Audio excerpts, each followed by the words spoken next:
달빛 아래 사연 한수 채널 구독자 여러분, 오늘도 시청해주셔서 감사합니다. 행복하고 즐거운 시간 되시길 바라며 오늘의 사연 시작하겠습니다. 늦가을 충북의 어느 여군 교육사령부 훈련장. 이른 아침 햇살이 차갑게 내리쬐는 가운데 윤서연 하사는 새로 전입 온 부대 앞에 섰습니다.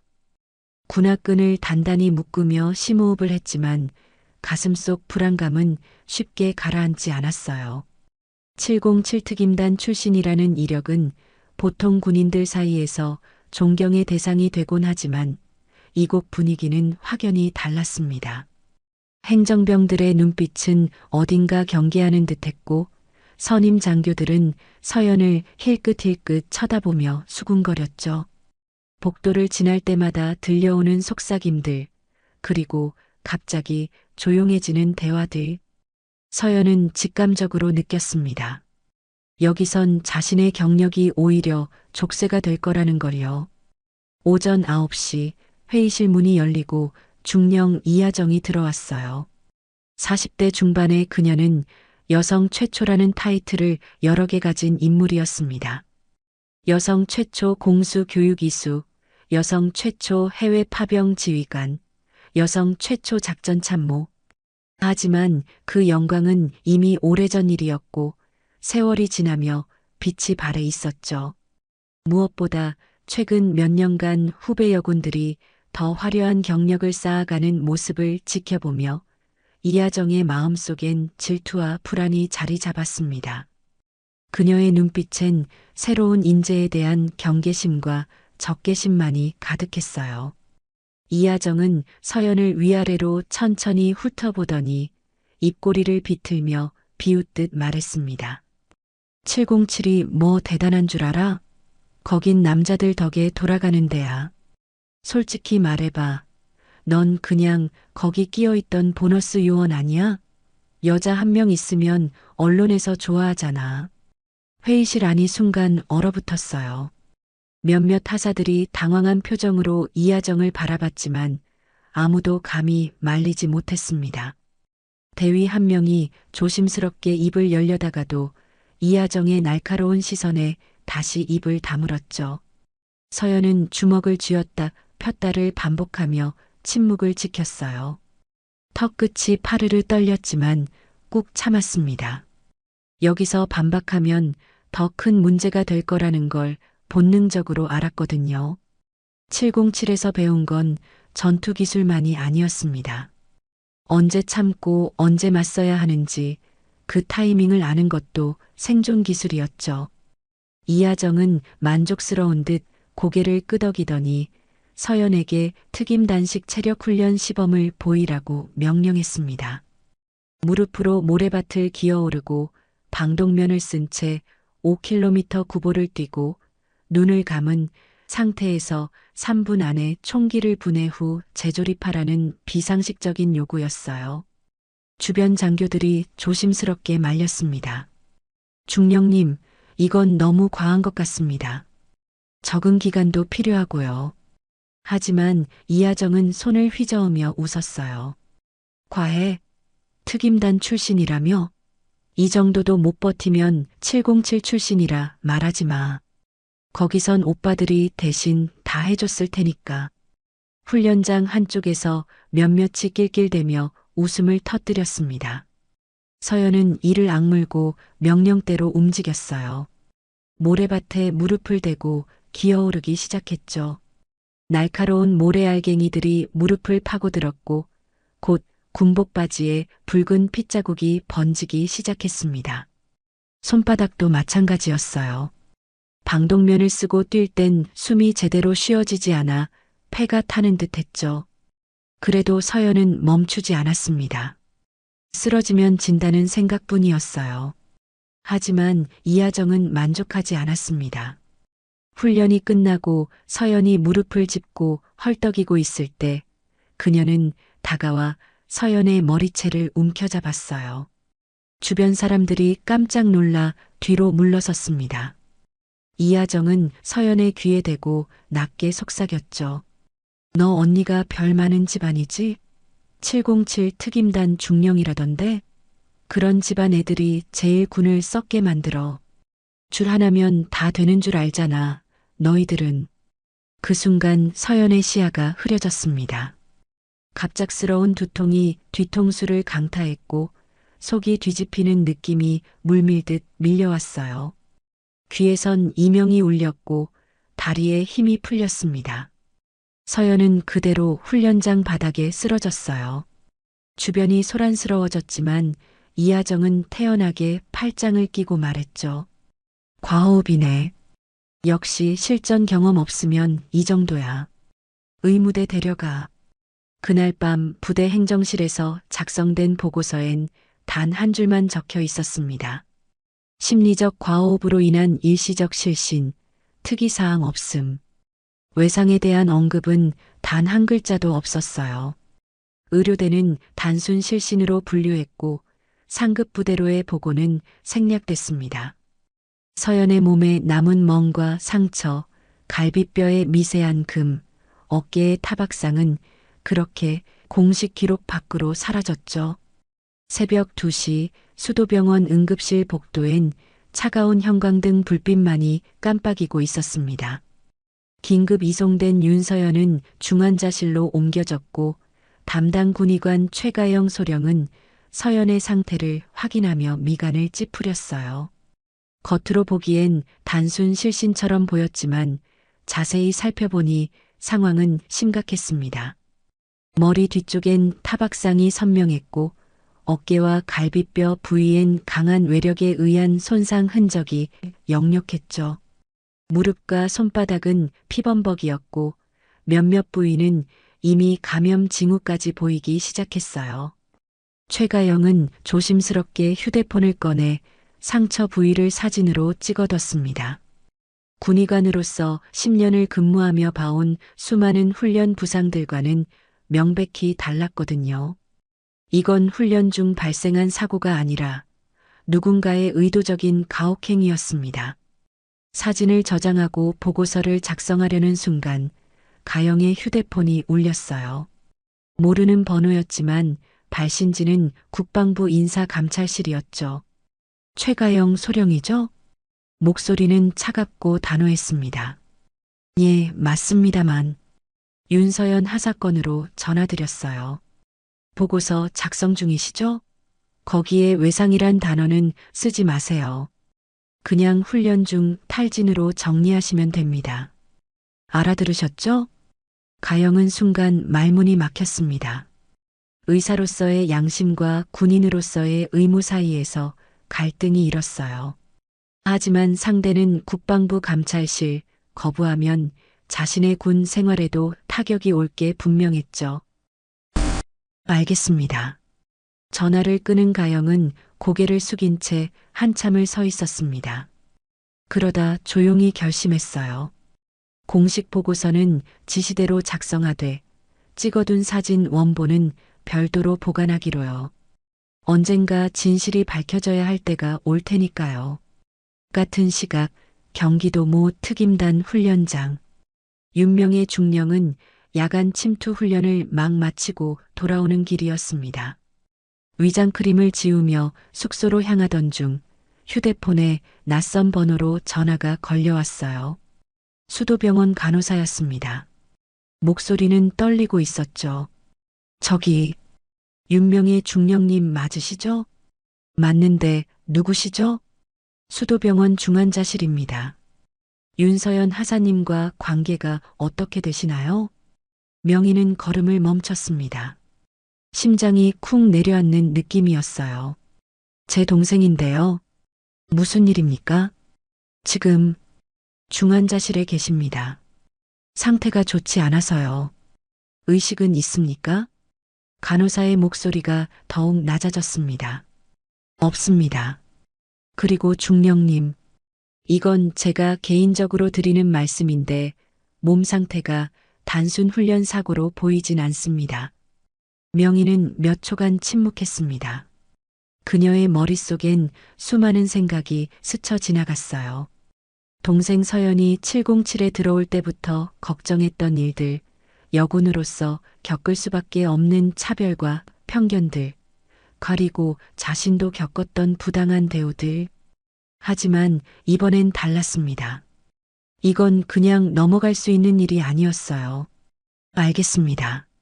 지금 바로 가겠습니다. 전화를 끊은 명희는 잠시 하늘을 올려다봤습니다. 차가운 새벽 공기가 폐를 파고들었죠. 그녀는 천천히 휴대폰을 다시 꺼냈어요.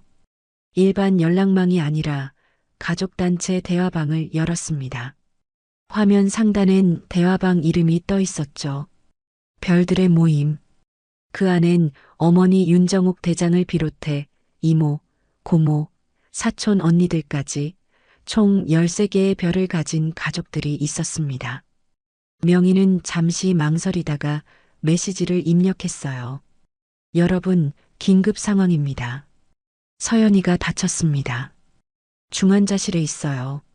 메시지를 보내자마자 대화방이 술렁이기 시작했습니다.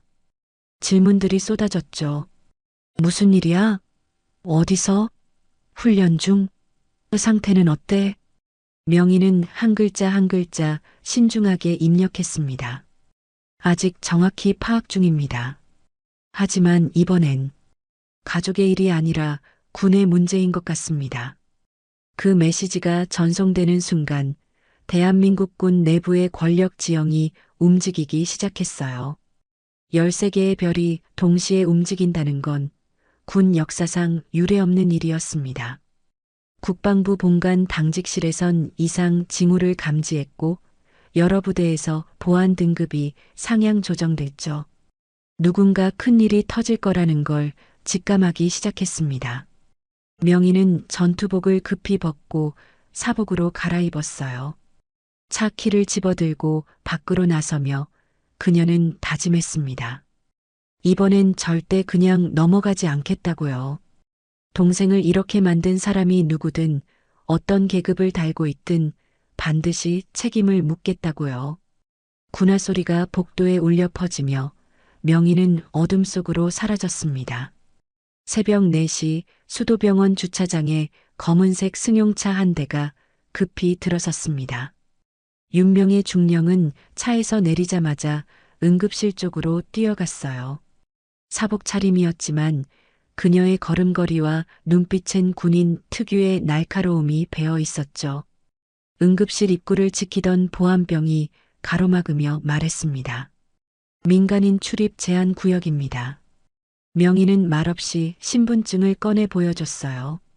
보안병은 신분증을 확인하더니 얼굴이 하얗게 질렸습니다. 707 특임단 중령. 이 신분증 하나면 대부분의 군사시설 출입이 가능했거든요. 실례했습니다. 통과하십시오. 명희는 고개를 끄덕이고 복도를 따라 중환자실로 향했습니다. 복도는 소독약 냄새와 함께 묘한 긴장감이 감돌았어요.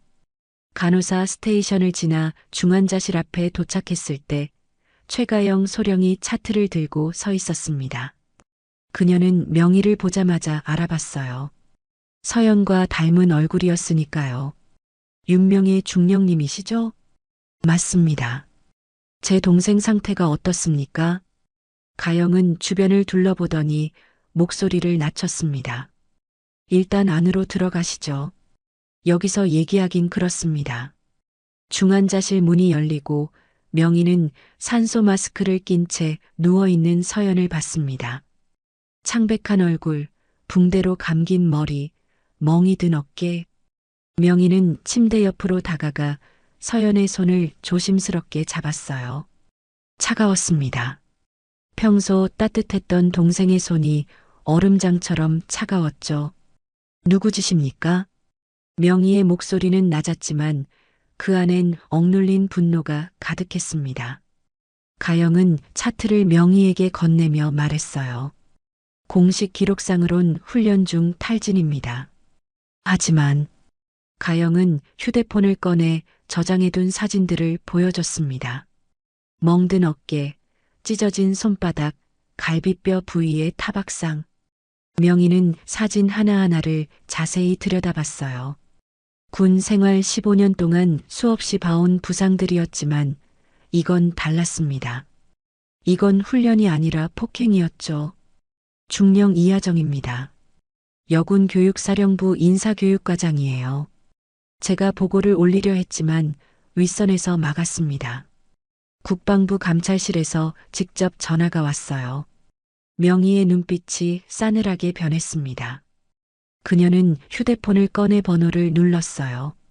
상대는 국방부 인사감찰실이었죠. 몇 번의 신호 후 통화가 연결됐습니다. 국방부 인사감찰실입니다. 707 특임단 윤명희 중령입니다. 김정태 실장님 계십니까? 잠시 침묵이 흘렀습니다. 상대방이 당황한 기색이 역력했어요. 지금 새벽 시간인데요.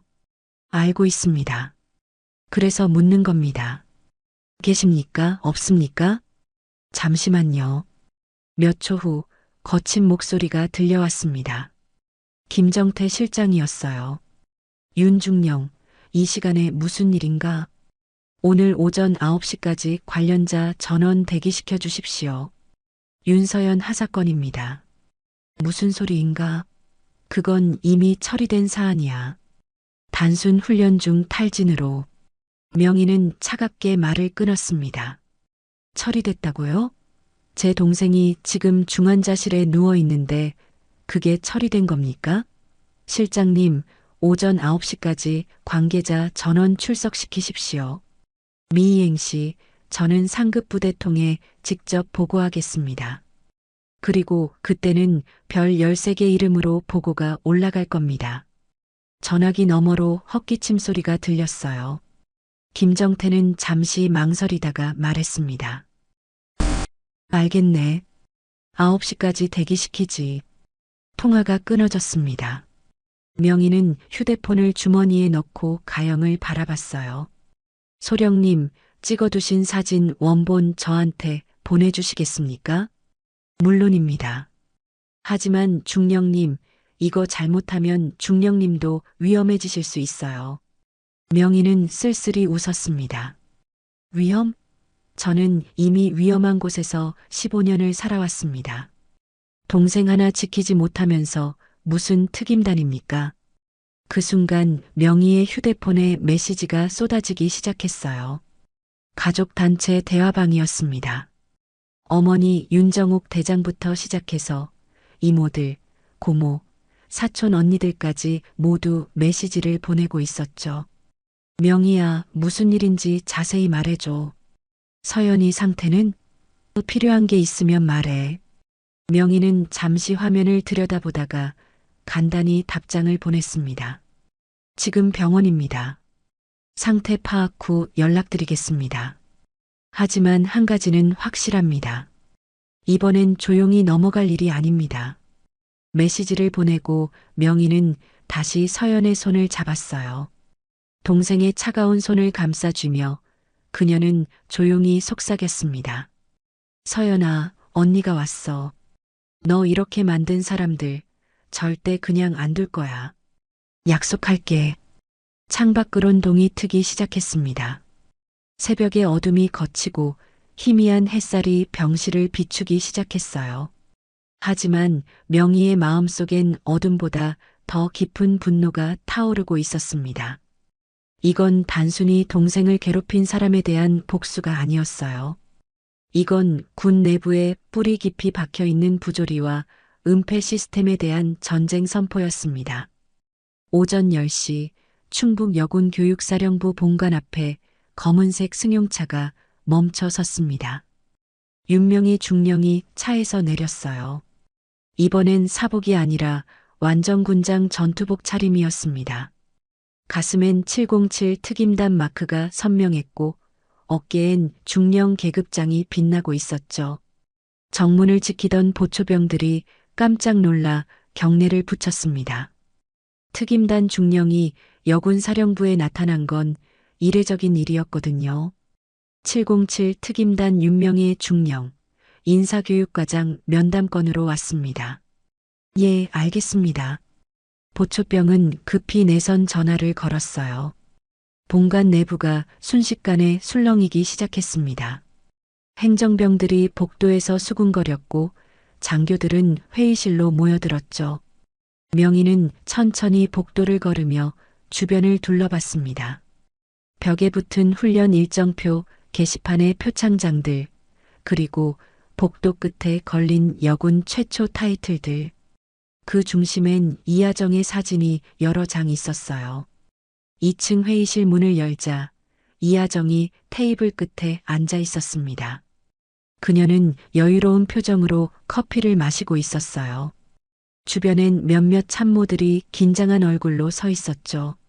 명희가 들어서자 모두가 일어나 경례를 붙였습니다. 하지만 이하정은 천천히 일어서며 비웃듯 말했어요. 707 특임단 중령님, 여기까지 오시다니 영광이네요. 그런데 여긴 여군 교육사령부입니다. 관할이 다른데요? 명희는 대답 대신 회의실 안으로 걸어 들어갔습니다. 그녀의 군화 소리가 바닥에 묵직하게 울렸어요. 테이블 앞에 멈춰선 명희는 이하정을 똑바로 응시하며 말했습니다. 관할이요? 제 동생이 여기서 피를 흘렸습니다. 그게 관할 문제입니까? 동생? 아, 윤서연 하사 말씀이시군요. 안타까운 일이죠. 하지만 그건 훈련 중 발생한 사고였습니다. 이미 보고도 올라갔고요. 명희는 차갑게 웃었습니다.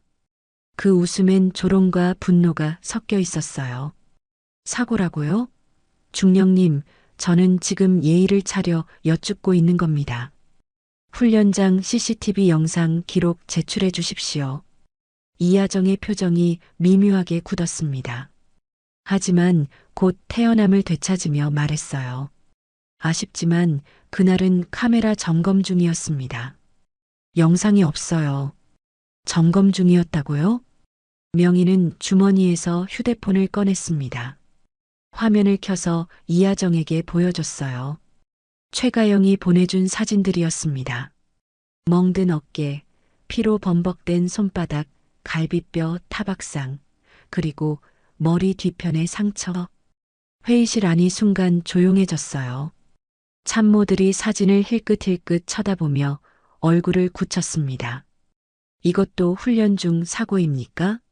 제가 보기엔 명백한 폭행의 흔적인데요. 이하정은 잠시 당황한 기색을 보였지만 곧 목소리를 높였습니다. 뭘 근거로 그런 말씀을 하시는 겁니까? 사진만 갖고 폭행이라니 이건 명예훼손입니다. 명예훼손이라고요? 명희는 한 걸음 더 다가섰습니다. 두 사람의 거리가 1미터도 채 되지 않았어요.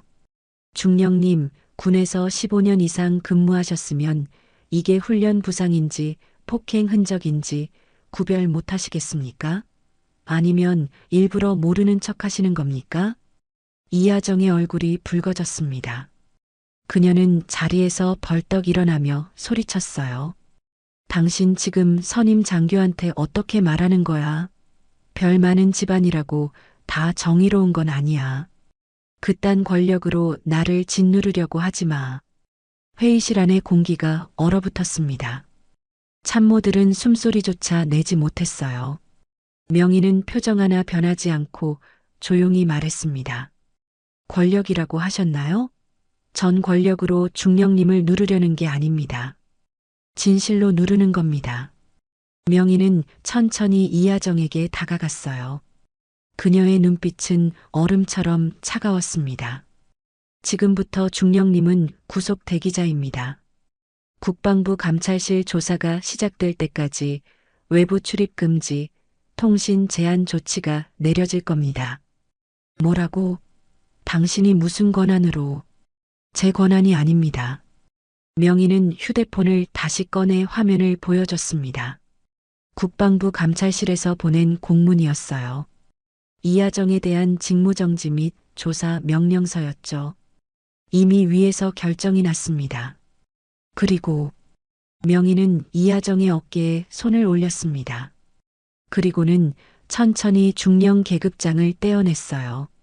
이하정이 손으로 막으려 했지만 명희의 움직임이 더 빨랐습니다.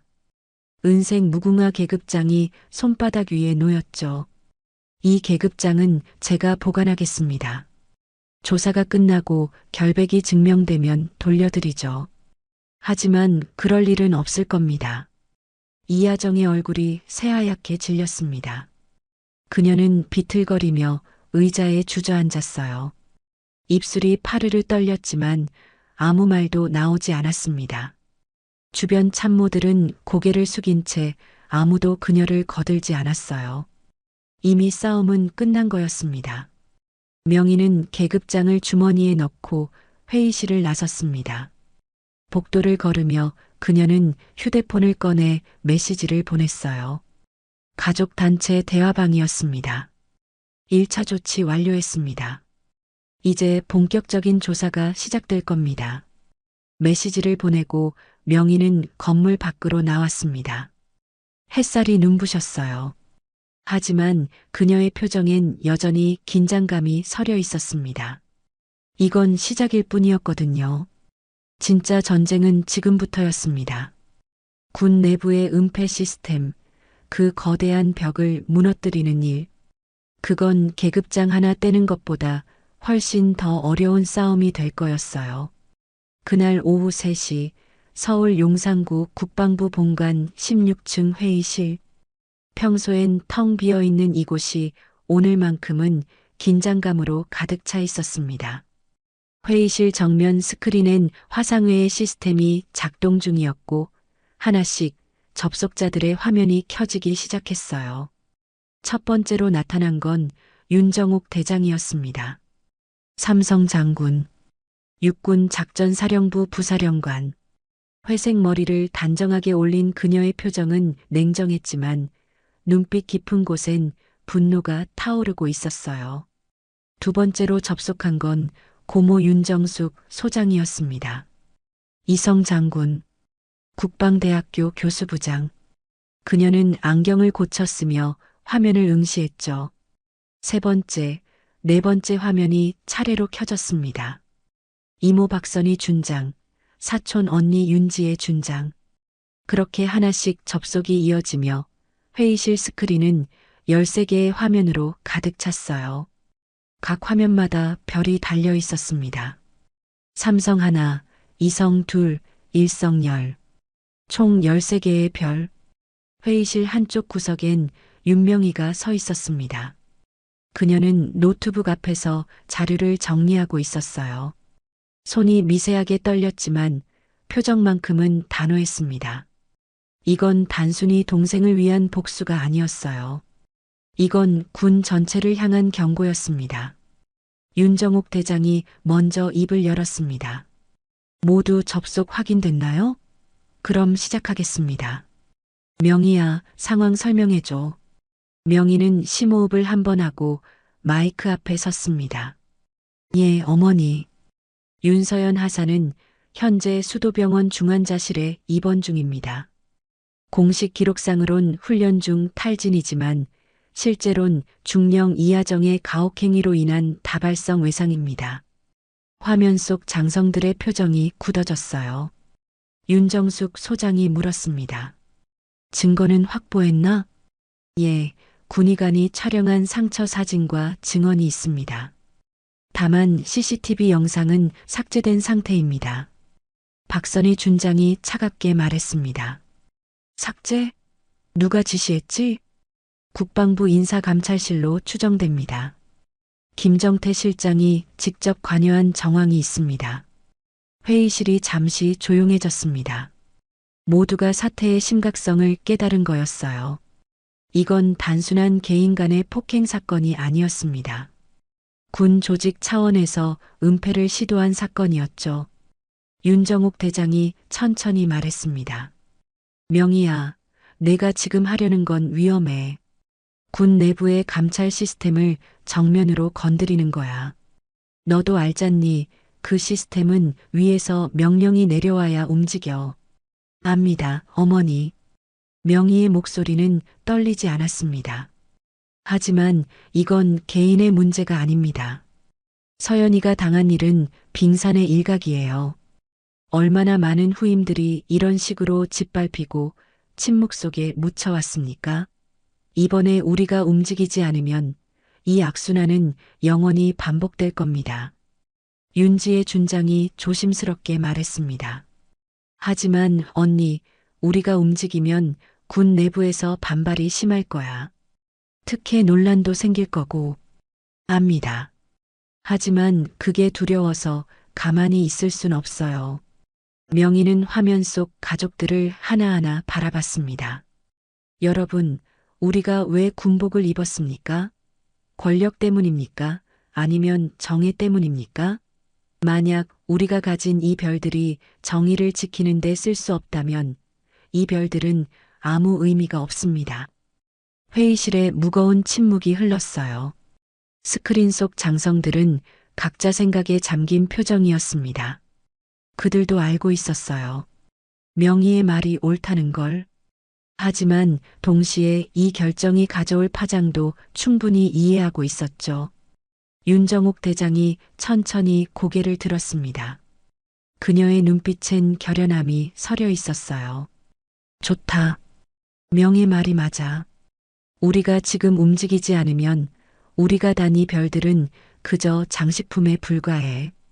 그녀는 카메라를 똑바로 응시하며 말했습니다. 별 13개 이름으로 진상조사를 요구한다. 국방부 감찰실에 공식 서면을 제출하고 필요하다면 합동참모의장에게도 직접 보고하겠어.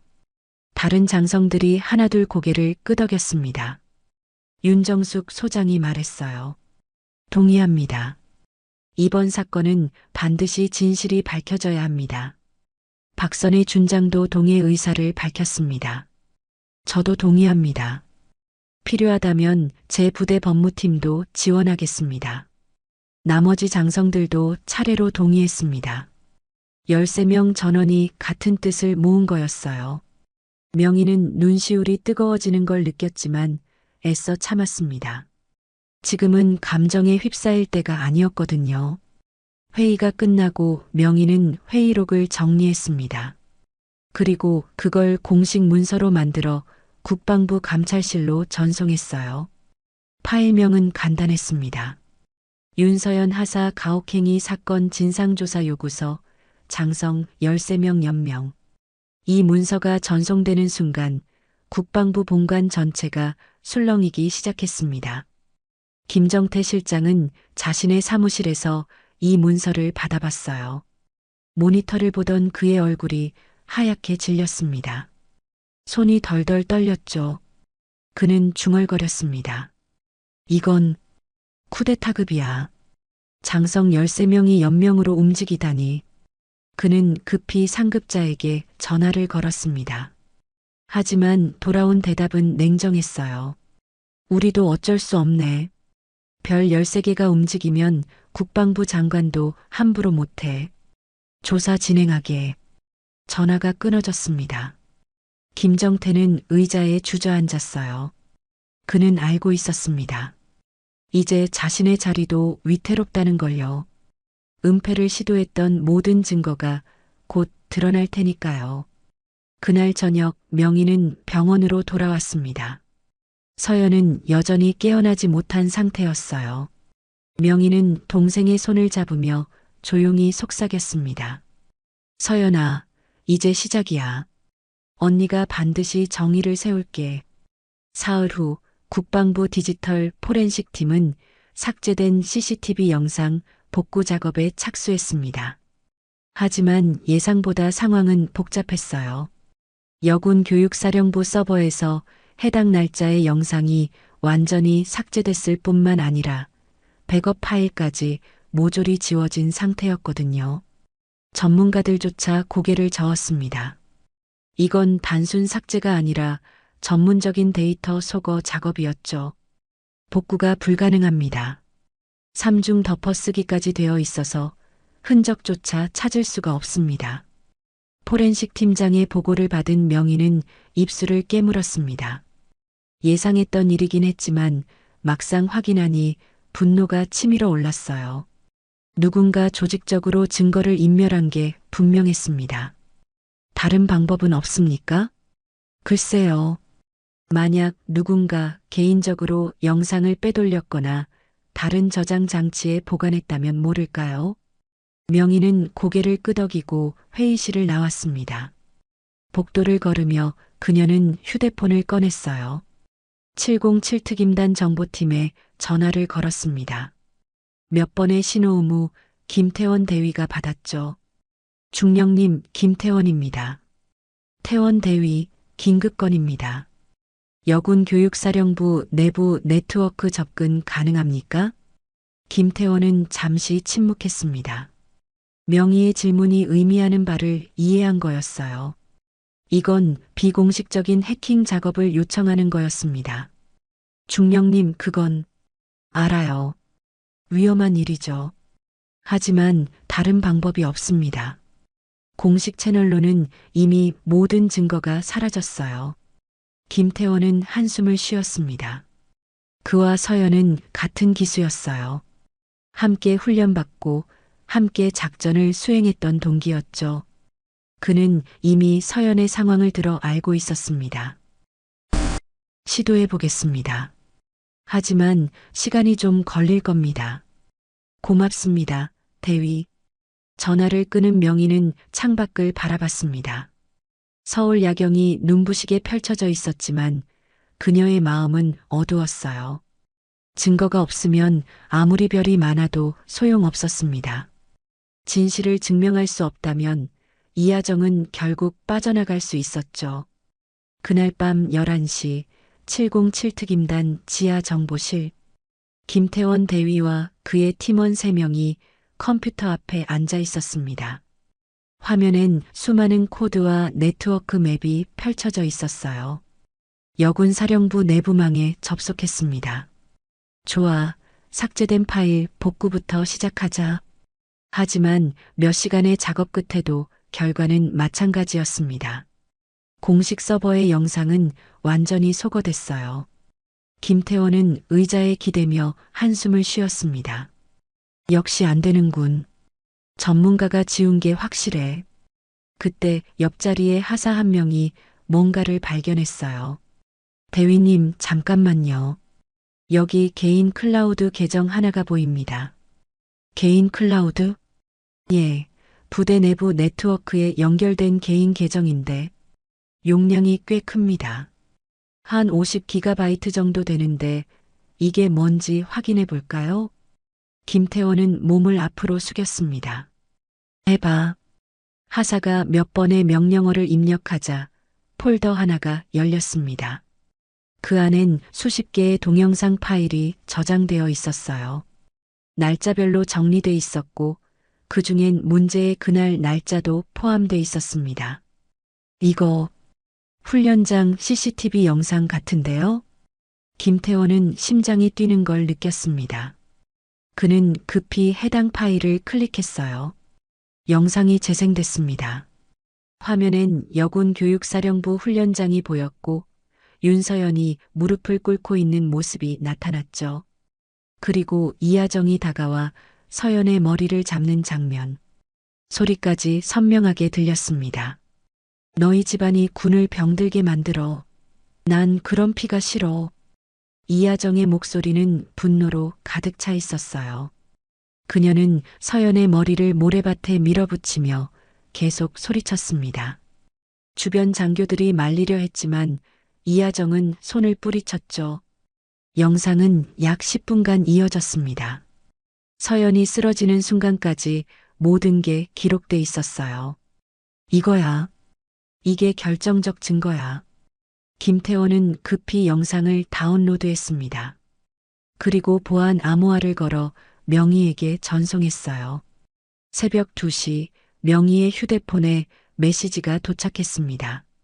중령님, 영상 확보했습니다. 암호는 별 13입니다. 명희는 즉시 파일을 다운받아 재생했습니다. 어두운 병실에서 휴대폰 화면만이 밝게 빛났어요. 영상을 보는 내내 명희의 손은 떨렸습니다. 분노 때문인지 슬픔 때문인지 알 수 없었죠. 영상이 끝났을 때 그녀는 조용히 눈물을 닦았습니다. 서연아, 미안해. 언니가 늦었어. 하지만 이제 증거가 생겼습니다. 그것도 완벽한 증거가요. 명희는 즉시 가족단체 대화방에 메시지를 보냈어요. 결정적 증거 확보했습니다. 내일 아침 감찰실에 제출하겠습니다. 곧바로 답장들이 쏟아졌습니다.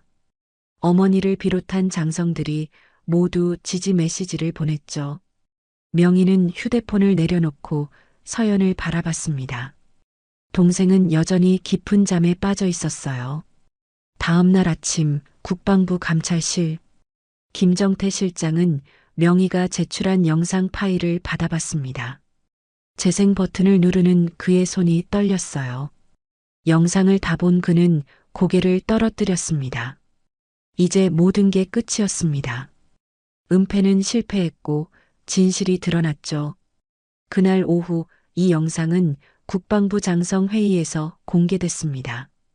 회의실을 가득 메운 별들 앞에서 이하정의 폭력이 적나라하게 드러났어요. 회의실은 충격과 분노로 술렁였습니다. 합동참모의장이 엄숙하게 선언했죠. 이하정 중령, 즉각 군사재판에 회부한다. 그리고 이 사건의 은폐를 시도한 모든 관계자, 조사 대상에 포함시켜라. 드디어 진실이 빛을 보기 시작했습니다. 일주일 후 국방부 대강당 오전 9시부터 긴급 청문회가 열렸습니다. 강당 입구엔 헌병들이 삼엄하게 경비를 서고 있었고 내부는 군 관계자들로 가득 찼어요. 앞줄엔 별 13개를 단 장성들이 나란히 앉아 있었습니다. 윤정욱 대장을 중심으로 양옆에 다른 가족 장성들이 자리했죠. 그 뒤로는 각 군 참모들과 법무관들이 빼곡히 들어찼습니다. 단상 중앙엔 증인석이 마련되어 있었고 그 옆엔 피고인석이 놓여 있었어요. 오전 9시 30분 강당 뒤편 문이 열리며 이하정이 들어왔습니다. 그녀는 수갑을 차고 있었어요. 계급장이 떼어진 군복을 입은 채 고개를 숙인 모습이었죠. 헌병 2명이 그녀를 에스코트하며 피고인석까지 안내했습니다. 강당 안이 술렁였어요. 한때 여군의 롤모델로 불렸던 인물이 이런 모습으로 서게 되다니 많은 이들이 믿기 힘들어했죠. 이하정이 자리에 앉자 곧이어 김정태 실장도 입장했습니다. 그는 수갑을 차진 않았지만 얼굴은 창백했어요. 땀이 이마에 송글송글 맺혀 있었죠. 그 역시 증인석 옆 의자에 앉았습니다. 두 사람 모두 시선을 바닥에 고정한 채 아무 말도 하지 않았어요. 오전 10시 정각 의장이 입장했습니다. 합동참모차장 박철수 중장이었어요. 그는 단상에 올라 서류를 정리하며 마이크를 켰습니다. 지금부터 윤서연 하사 가혹행위 사건에 대한 긴급 청문회를 시작하겠습니다. 본 청문회는 국방부 장관 지시에 따라 진행되며 모든 내용은 기록되고 공개될 것입니다. 강당이 조용해졌습니다. 박철수 중장은 명희를 바라보며 말했어요. 윤명의 중령, 조사 결과를 보고해 주시기 바랍니다. 명희는 자리에서 일어나 단상으로 걸어갔습니다. 손에는 두툼한 보고서가 들려 있었어요. 그녀는 마이크 앞에 서서 천천히 입을 열었습니다. 존경하는 장성님들, 그리고 참석하신 모든 분들. 오늘 이 자리는 단순히 한 개인의 범죄를 심판하는 자리가 아닙니다. 이 자리는 우리 군 내부에 뿌리 깊이 박힌 폭력과 은폐 문화를 신문하는 자리입니다. 명희의 목소리는 단호했습니다. 그녀는 보고서를 펼치며 계속 말했어요. 피고인 이하정은 지난 10월 15일 여군교육사령부 훈련장에서 윤서연 하사에게 비상식적인 훈련을 강요했습니다. 무릎으로 모래밭 오르기, 방독면 착용 5km 구보, 눈 감고 총기 분해. 이는 명백히 군 훈련 규정을 벗어난 가혹행위였습니다. 강당 스크린에 서연의 상처 사진들이 하나씩 나타났습니다. 멍든 어깨, 피로 얼룩진 무릎, 찢어진 손바닥. 참석자들이 신음 섞인 한숨을 내쉬었어요. 하지만 더 심각한 건 그 다음입니다. 피고인은 훈련이 끝난 후 피해자의 머리채를 잡고 폭언을 했습니다. 그리고 피해자가 쓰러진 후에도 이를 단순 과호흡로 처리하도록 지시했죠. 명희는 잠시 멈췄다가 김정태를 향해 시선을 돌렸습니다. 그리고 김정태 실장, 당신은 이 사건을 은폐하려 했습니다. 수도병원 군의관에게 압력을 넣어 보고서를 조작하게 했고 CCTV 영상을 삭제하도록 지시했습니다. 김정태는 고개를 더욱 숙였습니다. 변명 한마디 하지 못했어요. 명희는 리모컨을 들어 다음 화면을 띄웠습니다. 복구된 CCTV 영상이었어요. 하지만 진실은 숨길 수 없었습니다. 이 영상을 보시겠습니다. 스크린에 영상이 재생됐습니다. 이하정이 서연의 머리를 잡고 소리치는 장면. 너희 집안이 군을 병들게 만들어. 그 외침이 강당 전체에 울려 퍼졌어요. 10분간의 영상이 재생되는 동안 강당은 숨소리조차 들리지 않을 만큼 조용했습니다. 많은 이들이 고개를 돌리거나 눈을 감았어요. 차마 볼 수 없는 장면들이었죠. 영상이 끝나자 명희는 다시 마이크 앞에 섰습니다. 이것이 우리 군의 현실입니다. 능력 있는 후배를 질투하고 그것을 폭력으로 해소하고 조직은 이를 덮으려 합니다. 만약 피해자가 특별한 배경이 없었다면 이 사건은 영원히 묻혔을 겁니다. 윤정욱 대장이 자리에서 일어났습니다. 강당의 모든 시선이 그녀에게 집중됐어요. 명희 중령해 보고 잘 들었습니다. 이제 피고인들의 진술을 듣겠습니다. 이하정, 할 말 있습니까? 이하정은 천천히 고개를 들었습니다. 그녀의 눈은 충혈되어 있었고 입술은 바짝 말라 있었어요. 한참을 침묵하던 그녀가 떨리는 목소리로 말했습니다. 죄송합니다. 죄송하다고요? 그게 다입니까? 윤정욱 대장의 목소리는 차갑게 가라앉았습니다. 당신은 여군의 롤모델이었어요. 수많은 후배들이 당신을 보며 꿈을 키웠죠. 하지만 당신은 그 신뢰를 저버렸습니다. 후배를 짓밟고 자신의 열등감을 폭력으로 해소했어요. 이건 단순한 실수가 아닙니다. 이건 범죄입니다. 이하정은 더 이상 아무 말도 하지 못했습니다. 눈물이 볼을 타고 흘러내렸지만 누구도 동정하지 않았어요. 윤정욱 대장은 김정태를 향해 시선을 돌렸습니다. 김정태 실장, 당신의 죄는 더 무겁습니다. 당신은 감찰실장으로서 진실을 밝혀야 할 위치에 있었어요. 하지만 당신은 진실을 묻으려 했습니다. 이것은 직무유기이자 증거인멸 교사입니다. 김정태는 떨리는 손으로 이마에 땀을 닦았습니다. 변명의 여지가 없습니다. 모든 책임을 지겠습니다. 윤정욱 대장은 주변 장성들을 둘러봤습니다. 13개의 별이 모두 고개를 끄덕였어요.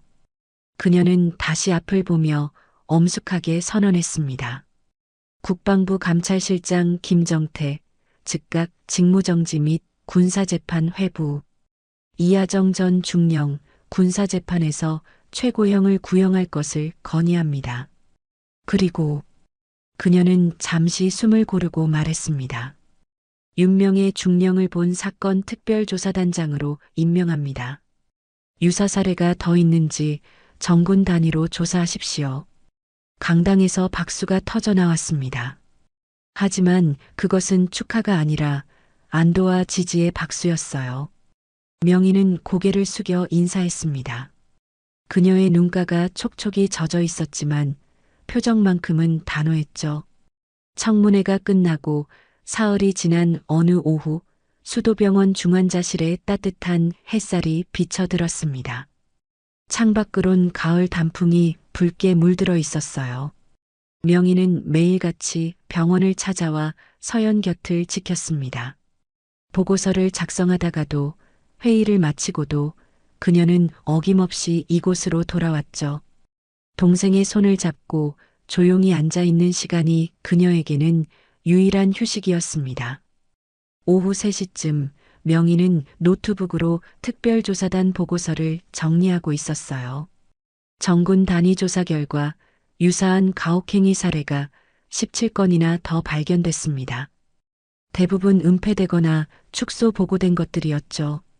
명희는 한 건 한 건 꼼꼼히 검토하며 재조사 지시를 내렸습니다. 키보드를 두드리는 소리만이 조용한 병실에 울려 퍼졌어요. 그때였습니다. 침대에서 작은 움직임이 느껴졌어요.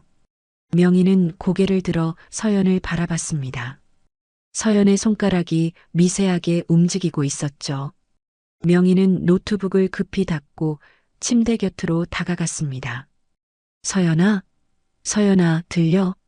서연의 눈꺼풀이 천천히 떨렸습니다. 그리고 조금씩, 아주 조금씩 눈이 떠졌어요. 흐릿한 시야에 명희의 얼굴이 들어왔습니다. 서연은 입술을 움직이려 했지만 목이 너무 말라 소리가 나오지 않았어요. 명희는 급히 물컵을 들어 서연의 입술을 적셔줬습니다. 천천히, 천천히 해. 괜찮아. 서연은 몇 모금 물을 마시고 나서야 겨우 목소리를 냈습니다. 목소리는 갈라지고 약했지만 분명하게 들렸어요. 언니. 응, 나야. 서연아. 명희의 눈에서 눈물이 주르륵 흘러내렸습니다. 참고 참았던 감정이 한꺼번에 터져나왔죠.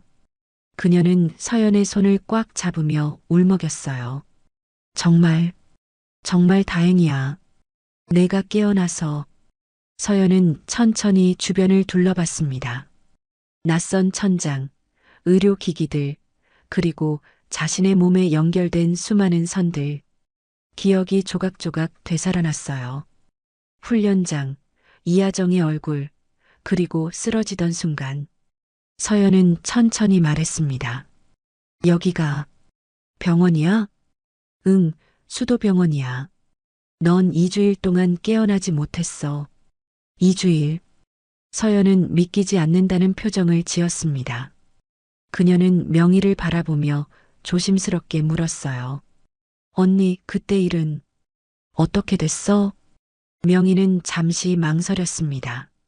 서연에게 모든 걸 말해야 할지 아니면 나중에 회복하고 나서 천천히 설명해야 할지 고민이 됐어요. 하지만 서연의 눈빛을 보니 숨길 수 없었습니다. 동생은 진실을 알 권리가 있었죠. 다 해결했어. 이하정은 군사재판에 회부됐고 사건을 은폐하려던 사람들도 모두 조사받고 있어. 서연의 눈이 커졌습니다. 정말? 그런데 언니, 왜 그렇게까지 했어? 나 때문에 언니가 곤란해지는 거 아니야? 명희는 쓸쓸히 웃었습니다. 동생은 이런 상황에서도 언니 걱정을 하고 있었어요. 곤란? 서연아, 누가 널 건드리면 우리 집안에 별 13개가 왜 있는지 보여줘야지. 서연은 잠시 멍하니 명희를 바라봤습니다. 그러다 천천히 이해하기 시작했어요. 언니 혼자가 아니라 가족 모두가 움직였다는 것을요. 별 13개. 그 어마어마한 힘이 자신을 위해 사용됐다는 사실이 믿기지 않았습니다. 언니들이 모두? 응, 모두. 할머니부터 사촌 언니들까지. 우리 가족은 너를 절대 포기하지 않아. 서연의 눈에서도 눈물이 흘러내렸습니다. 그동안 혼자 견뎌야 한다고 생각했던 무게가 한순간에 사라지는 느낌이었어요. 그녀는 떨리는 목소리로 말했습니다. 미안해, 언니. 내가 약해서. 무슨 소리야? 넌 전혀 약하지 않아. 명희는 서연의 손을 두 손으로 감싸 쥐었습니다. 서연아, 너는 707을 거쳐온 군인이야. 그 누구보다 강하고 용감해. 단지 조직의 부조리가 너를 짓눌렀을 뿐이야. 그건 내 잘못이 아니야. 서연은 고개를 끄덕였습니다. 여전히 눈물이 흘렀지만 이번엔 슬픔이 아니라 안도의 눈물이었어요. 명희는 서연의 이마에 손을 얹으며 부드럽게 말했습니다. 너 알아? 이번 일로 정군 단위 조사가 시작됐어. 너 같은 피해자들이 더 이상 나오지 않도록 시스템을 바꿀 거야.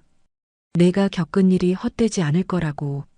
서연은 눈을 감고 천천히 숨을 들이쉬었습니다.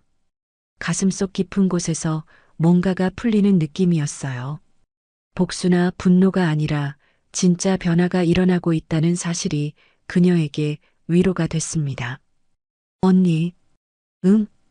별보다 무거운 게 뭔지 알아? 명희는 고개를 갸우뚱했습니다. 서연은 작게 미소 지으며 말했어요. 가족이야. 그리고 정의. 명희는 서연의 손을 꽉 쥐었습니다. 두 사람은 한참 동안 말없이 서로를 바라봤어요. 창밖으론 가을바람이 나뭇잎을 흔들고 있었습니다. 병실 안은 따뜻했죠. 며칠 후 서연은 일반 병실로 옮겨졌습니다. 회복 속도는 빨랐어요. 가족들이 돌아가며 병문안을 왔고 707 동기들도 찾아왔습니다. 김태원 대위는 과일 바구니를 들고 와서는 민망한 듯 머리를 극적이며 말했어요. 야, 윤서연. 너 때문에 우리 팀 일주일 내내 밤샜다. 미안해, 태원아. 미안하긴. 덕분에 해킹 실력 한 단계 올랐어. 둘은 웃었습니다. 그 웃음엔 안도와 다짐이 섞여 있었어요. 한 달 후 서연은 퇴원했습니다. 여군 교육사령부로 돌아가진 않았어요. 대신 국방부 인권보호관실 소속으로 발령이 났습니다. 새로운 보직이었죠. 그곳에서 서연은 자신과 같은 피해자들을 돕는 일을 시작했습니다. 명희는 특별조사단장으로서 군 내부 개혁 작업을 이어갔고요. 어느 저녁 두 사람은 함께 한강을 걸었습니다. 석양이 강물 위로 붉게 물들어가고 있었어요. 서연이 먼저 입을 열었습니다.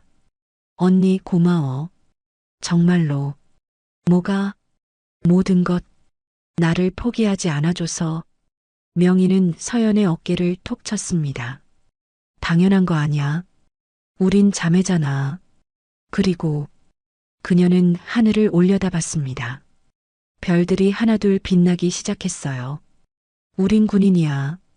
정의를 지키는 게 우리 임무고. 서연도 하늘을 올려다봤습니다.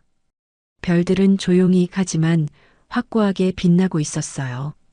마치 그들을 지켜보는 것처럼요.